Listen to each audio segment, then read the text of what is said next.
How to change your IMO profile picture. Ready to give your IMO profile a fresh new look. Let's change the profile picture in just a few simple steps. First things first, let's open the IMO app. It's right over here. Tap on it.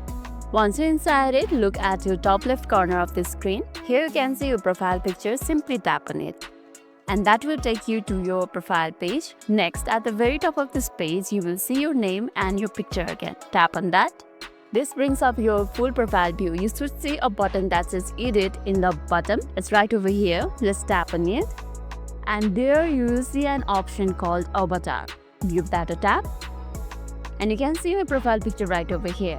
Now you will see a small camera icon right on the top of your profile picture. It's right over here. Let's tap on it. And that will provide you three options right over there. IMO avatar, take a photo and choose from the album. I'm not going to take a photo. You can do that too. Let's tap on choose from the album and choose one of my photos. Or let's keep it this photo. Now choose which part do you want to add. Let it do this. And after you're happy with it, simply tap on tick right over here. Let's go back, and the avatar has been updated. And that's it. You have successfully updated your IMO profile picture. That's all for today's video. And if this video made your day a little bit easier, don't forget to like and subscribe for more amazing tips. Thanks for watching and see you in the next one.